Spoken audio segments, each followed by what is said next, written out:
할렐루야. 네, 반갑습니다. 조금 전에 우리 김성경 집사님이 귀한 나눔 해주셨는데 정말 감사합니다. 이 시간이 하나님을 만나는 귀한 시간 되었으면 좋겠습니다. 네, 우리 앞뒤 사람하고 인사할 때 이렇게 인사해 주면 좋겠습니다. 하나님 만납시다 하고 인사하겠습니다. 하나님 만납시다.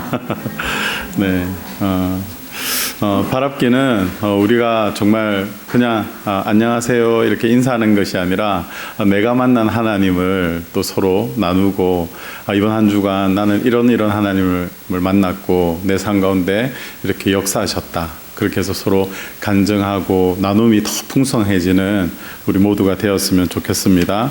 오늘 나눔이 시작이 되어서 앞으로 계속 나눔이 더 풍성해지면 좋겠습니다. 네, 오늘 귀한 나눔 또 해주셨는데 우리 집사님 힘내라고 우리 격려의 박수 한번 해주시면 고맙겠습니다. 네, 감사합니다. 네. 오늘 우리에게 주시는 하나님의 말씀은 시편 1편 1절에서 3절까지의 말씀입니다. 제가 가지고 있는 성경은 구약 성경 804페이지입니다. 시편 1편 1절에서 3절까지 말씀 저와 한 목소리로 합독하도록 하겠습니다. 시작.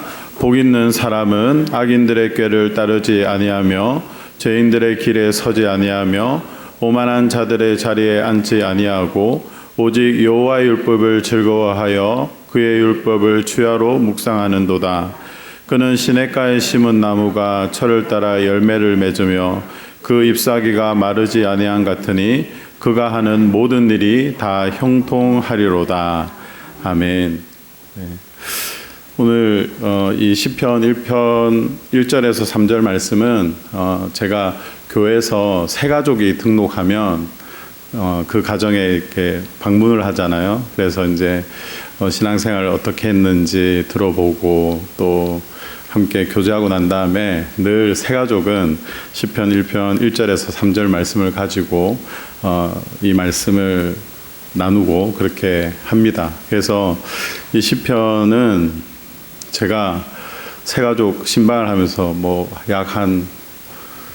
지금까지 어마어마하게 많이 만났으니까 엄청나게 많은 설교했던 부분입니다. 그래서 제가 이 설교 제목을 복 있는 사람 이렇게 할까 아니면 형통의 비밀로 할까 고민하다가 형통의 비밀로 하면 이목은 끌 수 있을 것 같은데 그냥 복 있는 사람으로 그냥 노멀하게 하자 이런 마음을 가지고 했습니다. 어떻게 보면 여러분들이 오늘 이 설교를 들으면서 예전에 한번 어디선가 들었던 것 같은데 이런 내용이 있을 수도 있습니다. 왜냐하면 제가 이것을 너무나도 중요하게 여기기 때문에 설교 중간중간에도 또 이렇게 다른 설교를 하다가도 이 내용이 언급도 하고 하기 때문에 그럴 수도 있습니다. 저는 이 시편 1편은 저희의 신앙에 있어서 굉장히 중요한 특별히 뭔가 문제가 있거나 다시 한 번 더 리마인드 해야 될 때 저는 꼭 이 시편 말씀을 묵상하고 또 재정립하고 그렇게 합니다. 오늘 이 말씀을 통해서 다시 한 번 더 우리가 그리스도인으로서 또 리마인드 되는 그런 귀한 시간이 되면 좋겠습니다. 아멘이세요? 네. 자, 최근에 주변에도 하도 그 이슈라고 해서 머니 게임이라는 프로를 제가 시청한 적이 있습니다. 웹툰을 배경으로 만든 리얼리티 프로그램인데요. 총 상금 4억 8,104만 원의 그 상금을 두고 14일 동안 끝까지 버틴 사람이 승리한 사람이 그 상금을 가져가는 그런 프로그램입니다. 재밌는 것은 이 상금이 어떻게 산정이 되었나 제가 찾아보니까 2020년 최저 시급 8,590원을 노동시간 5시간을 곱하고 또 8명이 그 프로그램에 참석하기 때문에 8인 그리고 14일 동안 그 프로그램이 진행이 되기 때문에 곱하기 14 그리고 특별히 스튜디오 내 특별 환율 100배를 해서 이 금액이 산정이 되었다고 합니다. 지불되는 옷 외에는 아무것도 없고 화장실도 없고 세면대도 없고 또 스튜디오 내에 100배의 환율이 적용되면서 돈 앞에 숨겨진 인간성을 드러내는 그런 프로그램이었습니다. 시청자는 전지적 시점으로 프로그램을 관찰하게 되는데 사람이 어떻게 미쳐가는가를 볼 수 있는 그런 프로그램이었습니다. 살아남기 위해서 어떻게 속고 또 속이는지 볼 수 있었고요. 또 프로그램은 이미 끝났지만 지금도 엄청난 반응과 또 실제 출연진들의 폭로전이 있고 또 이것을 통해서 자신의 컨텐츠를 재생산해내는 그런 모습을 볼 수 있었습니다. 지금도 진행 중입니다. 저는 이 프로그램을 보면서 모든 사람들이 가지고 있을 수 있는 인간의 민낯을 보게 되었습니다. 사람은 이 땅에 혼자 뚝 떨어지지 않습니다. 사람은 태어나면 엄마, 아빠가 있죠. 엄마, 아빠가 있다는 것은 나를 위해 모든 것을 나누어 주는 사람이 있다는 것입니다.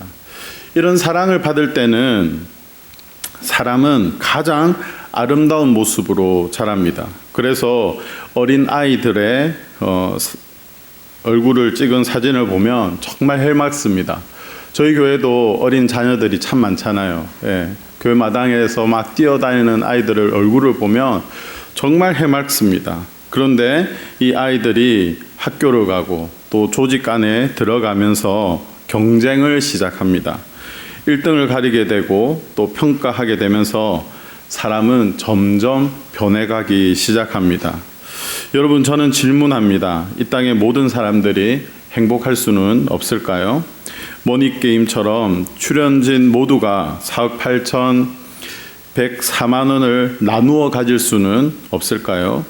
8명의 개개인의 욕망에 맡겨진 14일의 인생은 이렇게 망가질 수도 있구나라는 생각을 가지게 되었습니다.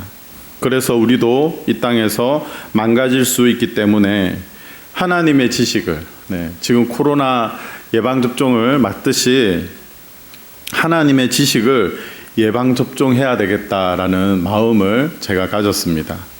그래서 오늘 저는 이 시편 1편 말씀을 통해서 이 복에 대해서 한번 조명해 보고 싶습니다. 저는 새해만 되면 우리가 인사하는 법이 있죠. 뭐라고 인사합니까? 새해 복 많이 받으세요. 이렇게 인사하죠. 보통의 인사는 무엇입니까? 안녕하세요. 이렇게 이야기하죠. 밤새 안정과 평안하셨습니까? 라는 어떤 뜻으로 밤새 무슨 일이 있지는 않으셨나요? 라는 마음으로 안녕하세요. 이렇게 이야기합니다. 하지만 새해를 시작하면서는 복 많이 받으세요. 대박 나십시오. 이렇게 이야기합니다. 사실 건강이 대박 나지는 않죠. 뭐니 해도 돈이 우리가 말하는 복에 큰 비중을 차지하고 있기 때문에 저는 이 우리가 생각하는 일반적인 이 복에 대해서 또 성경이 말하는 복은 어떤 것인가에 대해서 한번 생각해 보고 싶습니다. 우리 그리스도인들만 이 복을 비는 것은 아닙니다. 이 땅에 발을 딛고 살아가는 모든 인류는 복을 기원한다라고 볼 수가 있습니다. 어린아이들에게 너는 소원이 무엇이냐 이렇게 물어보면 엄마랑 아빠랑 함께 맛있는 거 먹는 거요. 또 어린아이에게는 엄마 아빠가 함께 하는 것, 그것이 행복일 것입니다. 거기에 함께 맛있는 걸 먹으니까 얼마나 좋겠습니까? 공부를 하는 학생들에게 너는 왜 공부를 열심히 하니? 라고 물어보면 저는 대통령이 되고 싶어요. 저는 의사가 되고 싶어요. 법관이 되고 싶어요. 그래서 열심히 공부합니다. 그래서 훌륭한 사람이 되고 싶습니다. 이렇게도 이야기합니다. 또 젊은 남녀는 어떻습니까? 지연 씨, 그 사람 왜 만나요? 그 남자 왜 만나요? 이렇게 물어보면 뭐라고 이야기합니까? 저는요, 그 사람과 행복하고 싶어요. 아들, 딸 낳고 정말 행복하고 싶어요. 이렇게 이야기합니다.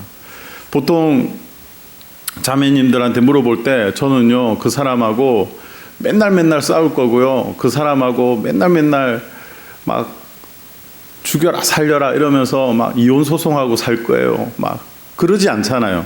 정말 행복한 꿈을 꿉니다. 집사님 왜 그렇게 사업에 열중하세요? 이렇게 물어보면 좀 쉬어가시면서 하시죠. 이렇게 물어보면 목사님 제가 좀 쉴 수도 있지만 이렇게 열심히 사는 것은 다 저의 가족을 위해서입니다. 저 정말 행복하고 싶어요. 이렇게 이야기해요.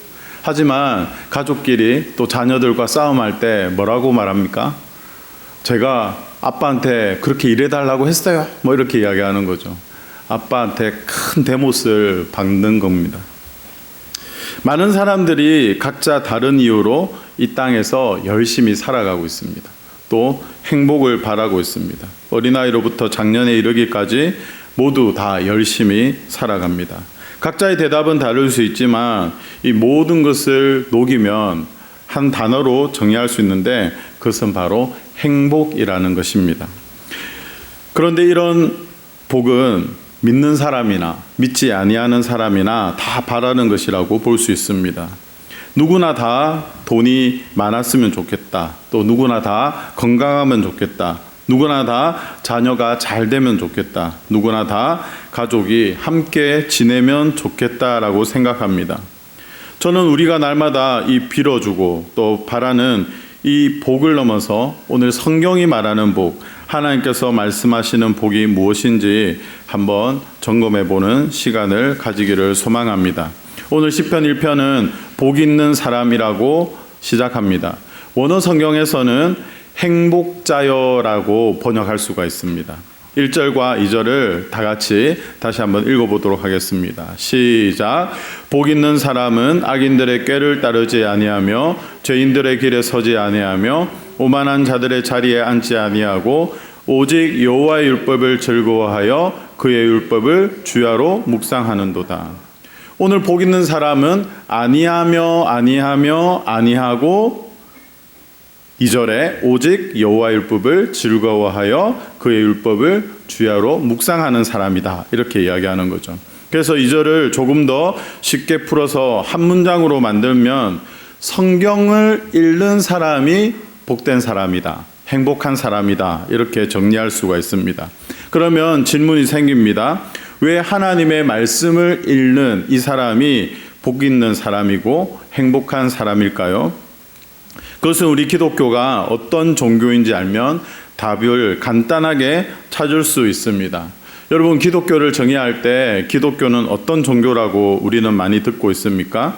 기독교는 사랑의 종교다. 이렇게 보통 표현을 합니다.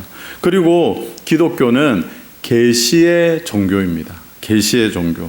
계시는 무엇입니까? 10개 보일시.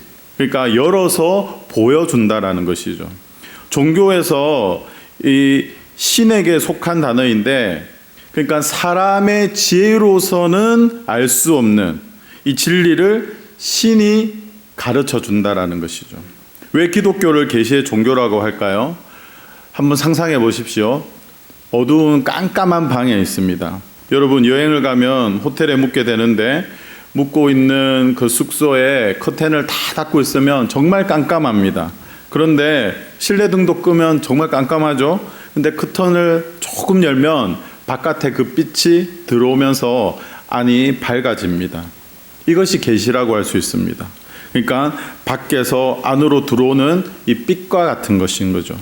지구라는 인간의 세상에 하나님이 인간의 세상에 개입을 하셔서 빛을 비추는 것이죠. 이것을 계시라고 이야기를 합니다. 하나님이 인간에게 그러면 무엇을 가르쳐 주셨습니까? 더 명확하게 하기 위해서 초점을 맞추어서 질문을 하면 하나님께서 인간에게 누구를 보내어 주셨습니까? 네. 예수 그리스도를 보내어 주신 것이죠. 마태복음 1장 21절은 이렇게 기록하고 있습니다. 아들을 낳으니 이름을 예수라 하라. 이는 그가 자기 백성을 그들의 죄에서 구원할 자이심이라. 계시의 시각에서 보면 죄인인 인간에게 예수 그리스도가 오셔서 그들에게 빛을 비추셔서 자기 백성을 그들의 죄에서 구원할 자라는 것이죠. 그래서 예수님은 요한복음 8장 12절 말씀에 나는 세상의 빛이니 나를 따르는 자는 어둠에 다니지 아니하고 생명의 빛을 얻으리라라고 말씀하셨습니다. 하나님은 세상의 빛이신 예수 그리스도를 우리에게 보여주시기를 원하셨습니다. 그래서 하나님의 말씀인 이 성경을 우리에게 주셨습니다. 여러분, 이 성경과 관련된 우리나라 선교 역사에 아주 흥미로운 에피소드가 있습니다. 제너럴 셔먼호를 타고 왔던 토마스 선교사는 배에서 성경을 뿌렸다고 합니다. 서양배를 구경하기 위해서 대동강변에 나온 11살 소년 최치량은 세 권의 성경책을 주었습니다. 그래서 최치량을 통해서 또 이 성경을 받은 박영식은 성경책의 종이 질이 너무 좋아가지고 그 종이를 하나하나 뜯어서 벽에 집의 벽지로 발랐다고 합니다. 1891년 이 성인이 된 최치량은 널다리골에 있는 박영식의 집을 매입해서 여관을 경영했습니다. 그때 복음을 전하기 위해서 평양을 방문한 마포 삼열 선교사 세뮤얼 오스틴 모펫과 한석진 목사가 이 여관에 머물게 되었습니다. 온 벽을 보니까 뭐로 덮여 있어요? 하나님의 말씀인 성경이 도배가 된 걸 보고 깜짝 놀란 것입니다. 그래서 마포 삼열은 여관 주인 최치량에게 복음을 전했고, 이 스토리를 들은 박영식도 마음에 감동을 받아서 예수님을 믿게 되었습니다. 결국 널다리골의 여관은 예배 초소로 사용이 되었고, 또 이 널다리골 교회, 훗날 평양 대부흥 운동이 일어났던 장대영 교회가 바로 그곳입니다. 여러분 가족 가운데 혹시 성경을 낮잠 자는 목베개 정도로 활용하고 계신 아직 예수님을 모르는 가족들이 있습니까? 포기하지 마십시오. 베개로 삼다가 심심한데 성경이나 한번 읽어볼까? 이러면서 성경을 펼 때, 그때가 바로 최치량과 박영식에게 일어났던 믿음의 시작이 될 수도 있다는 사실을 여러분들 기억하시기 바랍니다. 디모데후서 3장 16절 말씀은 이렇게 기록하고 있습니다. 또 어려서부터 성경을 알았나니 성경은 능히 너로 하여금 그리스도 예수 안에 있는 믿음으로 말미암아 구원에 이르는 지혜가 있게 하느니라. 여러분, 하나님의 말씀을 읽는 사람이 복되다, 행복한 사람이다 그랬잖아요. 이 디모데후서 3장 16절 말씀을 보면 그 해답이 있습니다. 사도 바울은 디모데에게 편지를 하면서 이렇게 이야기합니다. 디모데야, 너는 어려서부터 이 성경을 알았는데 성경은 능히 너로 하여금 그리스도 예수 안에 있는 믿음으로 말미암아 구원에 이르는 지혜가 있게 한다. 그러니까 다시 한번 설명해 볼게요. 디모데는 어려서부터 성경을 읽었습니다. 그리고 그 성경을 읽고 그 성경의 내용을 알았습니다. 그런데 이 성경은 능히 디모데 너로 하여금 누구를 알게 되었다고요? 예수 그리스도를 알게 하였고, 그리스도를 알고 그분을 믿음으로 말미암아 이 믿음이 무엇에 이른다고요? 구원에 이르는 지혜가 있게 한다는 거예요. 그러니까 기독교는 계시의 종교고, 하나님께서 예수 그리스도를 우리에게 하나님의 말씀인 성경을 통해서 우리에게 계시해 주시고, 그리고 진리를 정의할 때 바른 것, 세상의 어떤 다른 도덕과 철학 이런 것들을 말할 수도 있지만 기독교에서 말하는 진리는 단 한 가지입니다. 누구입니까? 예수 그리스도시라는 것이죠. 그러니까 예수 그리스도는 우리의 철학으로, 다른 어떤 방편으로 예수님을 만날 수가 없습니다. 들려진 하나님의 말씀을 통해서만 만날 수가 있는 것이죠. 그렇기 때문에 지금은 시대가 많이 바뀌어서 제너럴 셔먼호를 타고 와서 여러분 예수 믿어야 됩니다 하면서 성경책을 던지지 않아도 지금은 우리가 할 수 있는 게 있죠. 뭡니까? 목사님 설교가 여러분들한테 월요일이나 화요일쯤 친절하게 카톡으로 오잖아요. 그러면 그거를 믿지 않는 친구에게, 믿지 않는 나의 가족에게 그냥 보내는 거예요. 보내면 처음에는 읽다가 어느 순간 되면 읽지도 않습니다. 그게 계속 있는 거예요. 그런다고 포기할 수 있습니까? 계속 보내는 거예요. 보내다 보면 얘는 포기하지 않고 맨날 시간만 되면 또 보내네 이러면서 도대체 이게 뭐길래 한번 이렇게 계속 보낼까 이러면서 한번 꾹 눌러보면 그때가 하나님이 역사하시는 시작의 때라는 것이죠. 저는 여러분들이 내가 좀 말주변이 없고 전도 폭발을 받지 못했고 시간도 없고 그렇다고 핑계만 대고 미루지만 마십시오. 여러분에게 전달되는 그 목사님의 설교 카톡, 그리고 보내고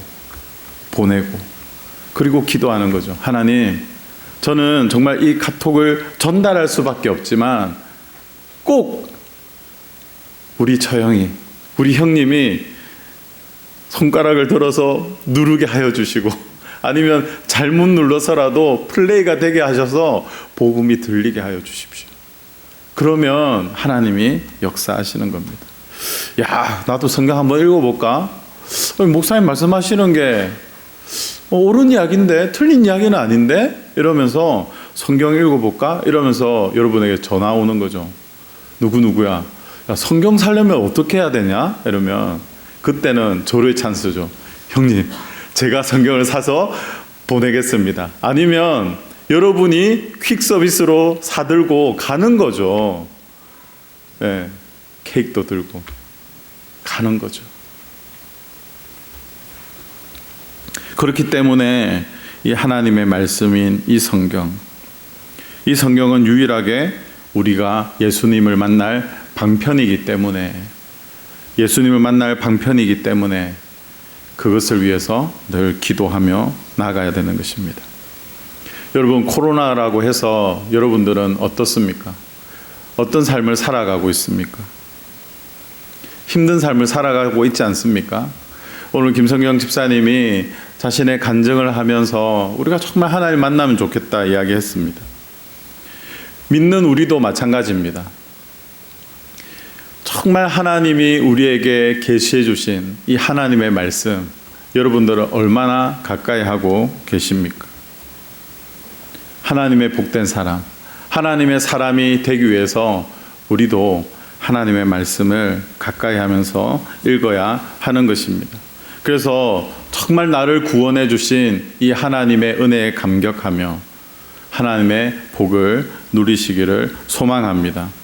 외형적으로 보면 우리가 대학에 척척 붙어서 공부를 잘하는 아이가 복된 사람 이렇게 생각할 수 있습니다.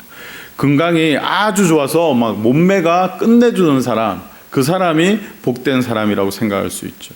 사업이 정말 번창하여서 돈이 넘쳐나고 아무리 써도 줄지 않는 그런 사람이 복된 사람이라 할 수 있죠. 하지만 성경은 그렇게 말하지 않습니다. 하나님의 생각은 다릅니다. 하나님은 예수를 믿는 너희가 복된 사람이다 이렇게 이야기를 하고 있는 것입니다. 이것을 잘 설명해 주는 것이 바로 마태복음 7장에 나오는 집을 짓는 비유입니다. 요즘 50층 넘는 고층 아파트들이 많이 있습니다. 우리 여기 주변에 봐도 롯데타워, 그죠? 롯데타워에 살면 정말 내노라는 부자로 인정받을 수가 있습니다. 여러분 한번 생각해 보십시오. 똑같이 그렇게 올라간 고층 아파트입니다. 한 아파트는 지면이 반석이어서 단단한 바위에 집이 지어졌고 또 한 아파트는 지면이 연약한 모래 위에 아파트가 지어졌습니다. 여러분은 어느 아파트를 분양을 받겠습니까? 어떤 아파트 분양 받겠습니까? 당연히 단단한 돌 위에 지은 집에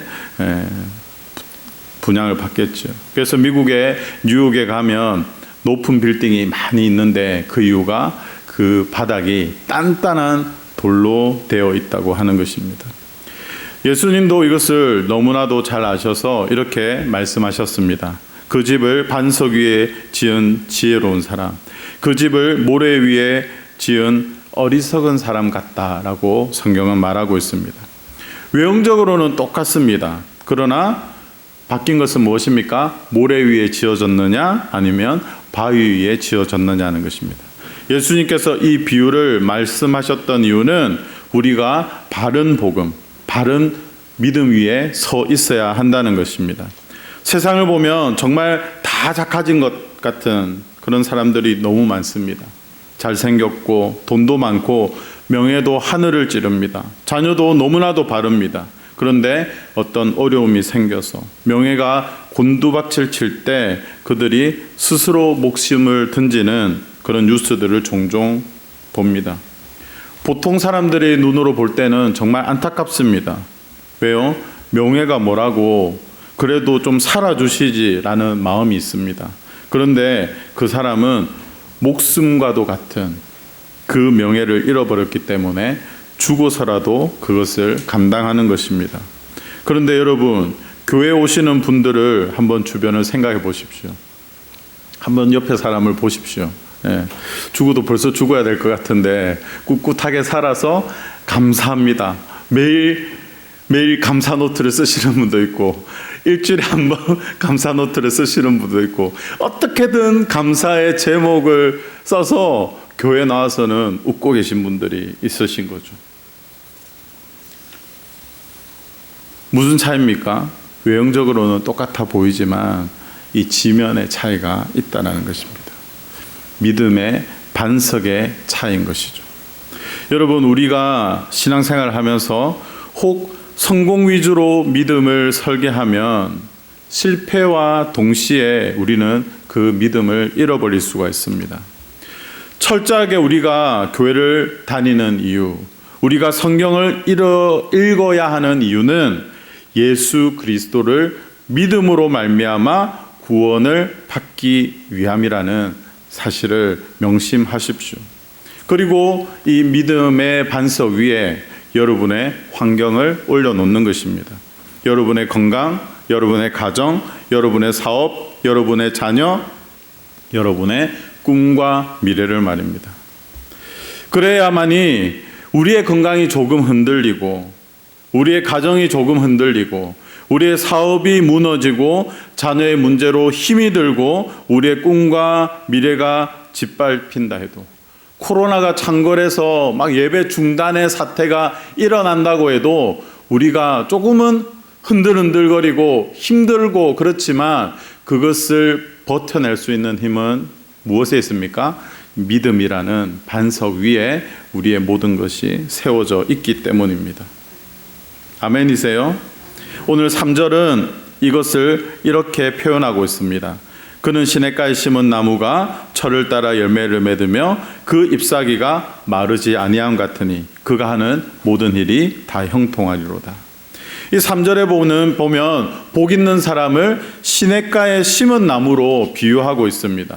여러분, 식물이나 나무를 키워보신 분들은 잘 아시죠? 나무는 무엇을 먹고 자랍니까? 물을 먹고 자라죠. 그래서 나무의 뿌리로 이 수분을 흡수해서 햇볕을 받고 광합성 작용을 해서 삼투압 현상으로 양분이 줄기로 가지로 흘러갑니다. 그래서 열매를 맺는 것이죠. 여러분 한번 상상해 보십시오. 시냇가에 심은 나무니까 얼마나 그 양분이 풍성하겠습니까? 메마르지 않는 것입니다. 저는 상징적으로 여러분이 시냇가에 심겨진 나무라고 한다면 우리의 교회가, 우리 예람교회가 시냇가가 되기를 소망합니다. 그래서 말씀의 양분이 풍성한 그런 교회가 우리 교회가 되기를 소망합니다. 주일 강단과 또 저녁 기도회마다 선포되는 그 하나님의 말씀이 또 우리 개인이 펴는 성경 통독과 큐티, 하나님 앞에서는 말씀 묵상이, 그리고 또 형제 자매들이 모여서 목장 가운데서 나누는 그런 하나님의 말씀을 나누는 은혜의 공동체, 그리고 만나면 뭐 어디 명품을 싸게 파는 데가 있더라, 어디 가면 뭐가 맛있는 거 있더라 라는 그런 이야기보다 그냥 삼삼오오 모여서 나에게 일어났던, 나에게 내가 오늘 이번 주에 붙잡았던 그 하나님의 말씀을 나누는 그런 공동체. 그래서 정말 시냇가에 심은 나무처럼 양분이 풍성한 은혜가 끊이지 않는 그런 우리 교회 되기를 소망합니다. 그러면 아무리 강한 비가 들이치고 아무리 큰 바람이 불어도 가지는 조금 부러질지 모르지만 뿌리가 깊게 내려진 나무는 결코 죽지 않습니다. 믿음의 뿌리를 깊게 내리는 저와 모든 성도님들이 다 되시기를 소망합니다. 아멘. 이제 우리가 해야 할 일은 다 했습니다. 성경은 철을 따라 열매를 맺는다 이랬습니다. 여기에서의 이 철은 사계절입니다. 시간이 지나면 하나님의 때가 되면 우리는 자연스럽게 열매를 맺게 될 것입니다. ip사귀가 마르지 아니하는 풍성함이 있는 그런 믿음 생활이 되기를 소망합니다. 우리가 좋으면요, 우리가 은혜를 받으면요, 그 은혜는 주변 사람으로 자연스럽게 흘러가게 되어 있는 것입니다. 그러면서 3절은 마지막을 이렇게 끝내고 있습니다. 그가 하는 모든 일이 형통하리로다. 여러분, 형통하고 싶습니까? 형내가 형통함이 온다잖아요. 형통할 형자에 올레자. 네. 형통의 비밀이, 저는 이미 알고 있었어요. 형통의 비밀을 제가 오늘 다 나눠드립니다. 형통의 비밀이 이 하나님의 말씀 안에 있습니다. 아멘이세요? 성경 속에서 예수님을 만나십시오. 하나님께서 여러분을 형통의 비밀로 인도하실 것입니다. 저는 하루가 24시간인 것이 너무 좋습니다. 그리고 한 달이 있는 게 좋습니다. 왜인지 아세요? 오늘 하루가 어려워도 내일 다시 시작할 수 있기 때문입니다. 눈을 감았다가 눈을 탁 떴는데 예수님이 계시고 천국인 거예요. 내가 죽었다는 거죠. 그러면 뭐 좋은 거죠. 가족들은 슬퍼할 수 있지만 나는 천국 갔으니까 너무 좋은 거죠. 그런데 너무 힘들었는데, 그리고 눈을 감고 눈을 탁 떴는데 예수님은 안 보이시고 그냥 내 방인 거예요. 그러면 그것은 무슨 뜻입니까? 아, 오늘 또 내가 새롭게 도전할 수 있는 하루구나, 이렇게 생각할 수 있는 것입니다. 올 한 달을 잘 마무리하고 6월 새 달을 시작할 수 있어서 좋은 것입니다. 6월을 시작하면서 말씀을 통해 예수 그리스도를 만나기를 소망합니다. 믿음의 뿌리를 깊게 내려서 시냇가에 심겨진 나무와 같이 풍성한 은혜가 있는 여러분이 되기를 소망합니다. 코로나라서 못하는 것이 아니고 코로나이기 때문에 은혜를 받을 수 있는 그런 여러분들 되시기를 바랍니다. 아주 오래전에 외국에 있는 가족들이나 지인들에게 이 은혜로운 설교를 한번 보내려면 교회에서 테이프를 사고 택배로 또 배를 통해서 며칠을 건너서 가야 그것을 보낼 수가 있습니다. 이제는 맘만 먹으면 온라인으로 바로 예배를 드릴 수 있죠. 저희도 실시간 라이브로 하잖아요. 네. 독일에서도 듣고 막 다 들을 수 있어요. 맘만 먹으면 전 세계 어디서든지 예람교회에 방문해서 들을 수가 있습니다. 다시 듣기도 가능한 시대를 살아가고 있습니다. 예전에는 다시는 들을 수 없었어요. 그래서 얼마나 노트 필기를 많이 했습니까? 지금은 노트 필기 안 해도 그게 뭐였지? 이러면 다시 눌러보면 그 은혜를 다시 받을 수 있는 그 은혜 말입니다. 이 시스템이 누구 때문에 완성된 줄 아세요? 코로나 때문에 완성됐습니다. 그렇기 때문에 우리는 어떻게 보면 코로나가 너무나도 원망스럽지만 은혜를 다시 받을 수 있는, 또다시 받을 수 있는, 또다시 받을 수 있는 그 은혜를 누릴 수 있는 이 시스템을 만들게 한 코로나가 너가 참 고맙구나라고 오늘은 한번 이야기할 수 있기를 소망합니다. 그리고 빨리 좀 가라. 나 이제 예방접종 이제 맞았다 이러면서 빨리 가라. 그래서 우리도 같이 밥도 먹고 같이 기도하고 서로 포옹도 하고 허깅도 하고 사랑을 그렇게 나눌 수 있는 정말 더 은혜로운 우리 예람교회로 빨리 세워지기를 소망합니다. 제가 이 말씀을 이제 묵상하고 또 준비하면서 이 찬양이 좀 와닿았습니다. 주 나의 모습 보네, 상한 나의 맘 보시네, 주 나의 눈물 안에 홀로 울던 맘 아시네, 주 사랑 내게 있네, 그 은혜 그 사랑이 날 채우네, 주 은혜 내게 있네, 그 은혜로 날 세우네, 세상 소망 다 사라져가도 주의 사랑은 끝이 없으니 살아가는 이 모든 순간이 주 은혜임을 나는 믿네. 이 찬양 가사가 정말 마음에 와닿더라고요. 제가 이 프로젝트가 켜지는 동안 한 가지 말씀드리겠습니다.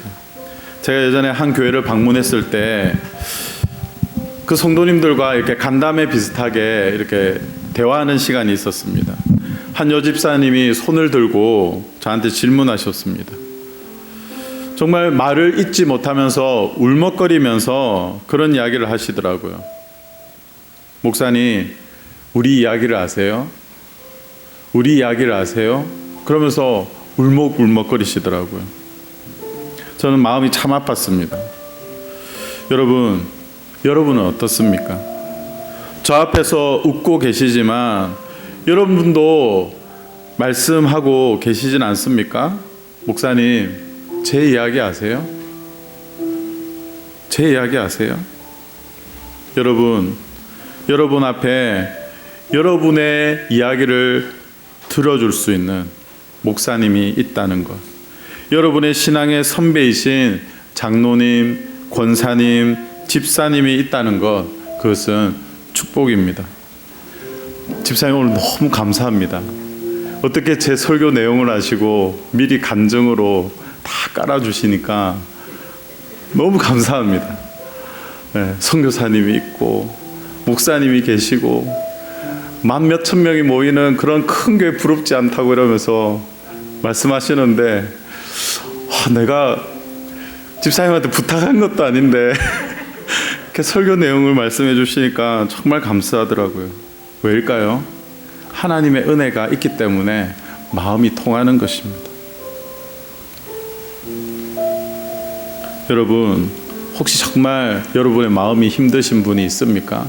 제가 웃고 있지만 웃고 있는 것이 아니고 정말 감사의 제목을 찾기 위해서 노력하지만 정말 마음이 찢어지고 힘든 부분들이 있습니다. 저는요, 화요일 날 또 금요일 날 교회 나옵니다. 교회 나오는 시간이 정말 좋기도 하고 정말 피곤에 쩔어서 자야 하는 시간에 와서 있는 것이 힘들 때도 있습니다. 하지만 그것이 정말 기쁨인 게 뭔지 아세요?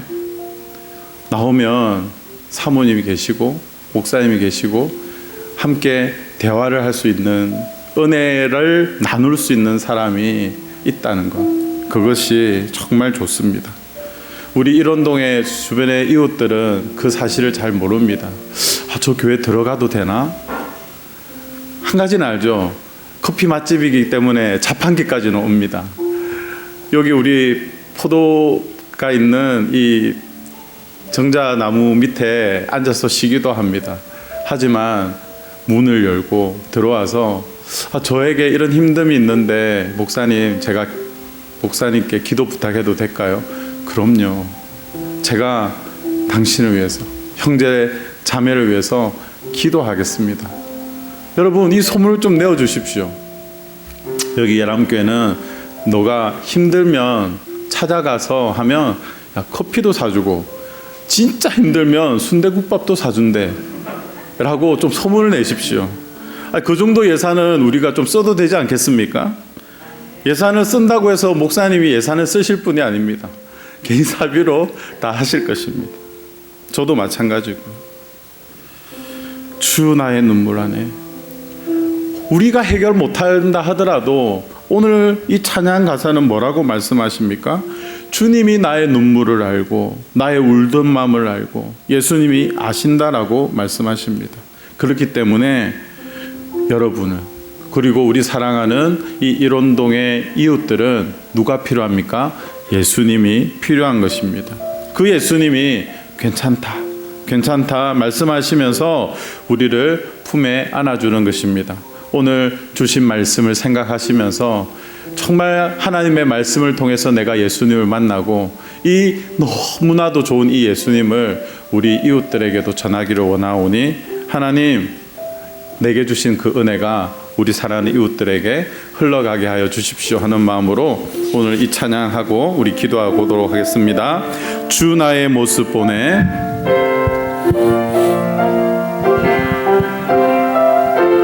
주 나의 모습 보내, 주 나의 모습 보내, 상한 나의 맘 보시네, 상한 나의 맘 보시네, 주 나의 눈물 안에, 주 나의 눈물 안에 홀로 울던 맘 아시네, 홀로 울던 맘 아시네, 주 사랑 내게 있네, 주 사랑 내게 있네, 그 사랑이 날 채우네, 그 사랑이 날 채우네, 주 은혜 내게 있네, 주 은혜 내게 있네, 그 은혜로 날 세우네, 그 은혜로 날 세우네, 세상 소망 다 사라져가도, 세상 소망 다 사라져가도 주의 사랑은 끝이 없으니 살아가는 이 모든 순간이 주 은혜임을 나는 믿네. 세상 소망 다 사라져가도, 세상 소망 소망 다 사라져가도 주의 사랑은 끝이 없습니다. 끝이 없으니 살아가는 이 모든 순간이, 살아가는 이 모든 순간이 주 은혜임을 나는 믿네. 주 은혜임을 나는 믿네. 주 은혜임을 나는 믿네. 주 은혜임을 나는 믿네. 주 은혜임을 나는 믿네. 이 시간 우리 하나님 앞에 기도할 때 하나님 아버지, 계시의 성경을 우리 손에 들려주신 하나님을 찬양합니다. 성경을 통해서 예수 그리스도를 만나게 해주시고 그분을 알고 그분을 믿음으로 말미암아 구원을 받게 하신 하나님 감사합니다. 시냇가에 심겨진 나무와 같이 하나님 아버지, 시냇가와 같은 예람교회를 만나게 해주시고 이 예람교회에서 믿음이 성장하고 자라고 하나님의 사랑을 나누고 은혜를 받을 수 있도록 하신 하나님 감사합니다. 하나님 아버지, 나도 이제 생명나무와 같이 우리 주변의 이웃들에게 하나님의 복음을 전하는 귀한 믿음의 사람이 되게 하여 주셔서 아직도 예수 그리스도를 모르는 우리 사랑하는 가족들과 우리의 이웃들이 우리 예람교회를 통하여 사랑하는 우리 성도님들을 통하여 하나님 앞에 나오는 그런 귀한 은혜를 받을 수 있도록 하나님 아버지, 저희들을 사용해 달라고 주여 은혜여 주시옵소서 하는 마음으로 우리 주여 세 번 외치고 하나님 앞에 통성으로 기도하겠습니다. 주여, 주여, 주여. 살아계신 하나님 아버지, 오늘도 저희들에게 하나님의 은혜 가운데 말씀하여 주시는 주님을 찬양합니다. 아버지 하나님, 예수 그리스도를 만나게 해주시고 하나님을 알고 그분을 믿음으로 말미암아 구원을 받게 하신 하나님 감사합니다. 시냇가에 심겨진 나무와 같이 믿음의 뿌리를 깊게 내리는 우리 인생이 다 될 수 있도록 하나님 아버지 함께하여 주시옵소서. 아버지 하나님, 아직도 예수 그리스도를 믿음 가운데 나가야 하는 우리 사랑하는 믿지 아니하는 친구들과 친척들과 우리 사랑하는 가족들이 있습니다. 아버지 하나님, 하나님의 때에 복음이 들려지게 하여 주시고 아버지 하나님 들려진 그 하나님의 말씀으로 하나님 앞에 나와 자신의 삶을 하나님 앞에 온전히 맡겨드리는 그런 인생이 될 수 있도록 주여 역사하여 주시옵소서. 하나님 아버지, 돈을 많이 버는 것, 그 행복을 누리는 것도 중요하지만 그 행복의 반석과 같이 아버지 하나님 믿음 안에 하나님의 말씀 안에 그것을 세워지는 것이 중요하오니 우리를 통하여 하나님 아버지 일하여 주시고 하나님 함께 하시는 그 역사를 우리의 눈으로 바라보기를 소망하오니 주여 역사하여 주시옵소서. 살아계신 하나님 아버지, 하나님 아버지 계시의 성경